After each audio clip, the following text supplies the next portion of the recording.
അങ്ങനെ സമയം പോകെ പോകെ നിങ്ങളൊരു ടീനേജർ കൊമോഡോ ഡ്രാഗണിൽ നിന്ന് ഒരു മുതിർന്ന കൊമോഡോ ഡ്രാഗൺ ആകുന്നു.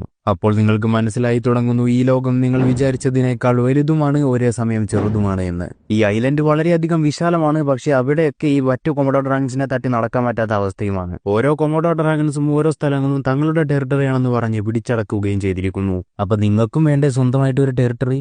ശരിക്കും മുതിർന്നു കഴിയുമ്പോൾ നിങ്ങളുടെ ഫാമിലി ഹൗസ് വിട്ട് മറ്റൊരു വീട്ടിലേക്ക് മാറുന്നത് പോലെ. പിന്നെ ആകെ ചെറിയൊരു വ്യത്യാസം എന്താണെന്ന് വെച്ചാൽ നിങ്ങൾക്ക് അങ്ങനെ ഒരു ഫാമിലി ഹൗസും ഉണ്ടായിരുന്നില്ല. നിങ്ങൾ ജനിച്ചത് മുതൽ നിങ്ങളുടെ ഫാമിലി നിങ്ങളെ തിന്നാൻ നോക്കുകയുമായിരുന്നു. പിന്നെ ഈ സ്വന്തം ടെറിട്ടറി കണ്ടുപിടിക്കുക എന്നൊക്കെ പറഞ്ഞാൽ അത് മെസ്സി കേരളത്തിലേക്ക് വരുമ്പോൾ അത് കാണാൻ ടിക്കറ്റ് എടുക്കുന്നത് പോലെ ആയിരിക്കും. കാരണം കിട്ടണം എന്നുണ്ടെങ്കിൽ നിങ്ങൾക്ക് നല്ല ഭാഗ്യം, അത്യാവശ്യം നല്ല പ്ലാനിങ്, പിന്നെ അത്യാവശ്യം ഉന്തും തള്ളും ഒക്കെ ചെയ്യേണ്ടി വരും. അതുകൊണ്ട് തന്നെ നിങ്ങൾ കൊമോഡോ ഐലൻഡ്സിന്റെ നിരപ്പുകളിലൂടെ രാപ്പകലില്ലാതെ സഞ്ചരിക്കുന്നു ആ പെർഫെക്റ്റ് സ്പോട്ട് കണ്ടുപിടിക്കാൻ വേണ്ടി. അങ്ങനെ അവസാനം നിങ്ങളുടേതാക്കാൻ പറ്റിയ ഒരു ടെറിട്ടറി നിങ്ങൾ കണ്ടുപിടിച്ചു കഴിഞ്ഞാലാണ് യഥാർത്ഥ ടെസ്റ്റ് ആരംഭിക്കുന്നത്. ആ ടെറിട്ടറി നിങ്ങളുടേതാക്കുക എന്നത് തന്നെയാണ് ടെസ്റ്റ്. കാരണം സംഭവം നിങ്ങൾക്ക് പറ്റിയ ടെറിട്ടറി ഒക്കെ കണ്ടുപിടിക്കും, അത് സ്വന്തമാക്കാനും ആഗ്രഹിക്കും. പക്ഷെ പ്രശ്നം എന്തെന്നാൽ ആ ടെറിട്ടറികൾ മിക്കതും ഓൾറെഡി ഓക്യുപ്പൈഡ് ആയിരിക്കും. അതിന്റെ ഉടമസ്ഥൻ മിക്കവാറും നിങ്ങളുടെ ഡബിൾ സൈസുള്ള ഏതെങ്കിലും മുതിർന്ന കൊമോഡോ ഡ്രാഗണും ആയിരിക്കും.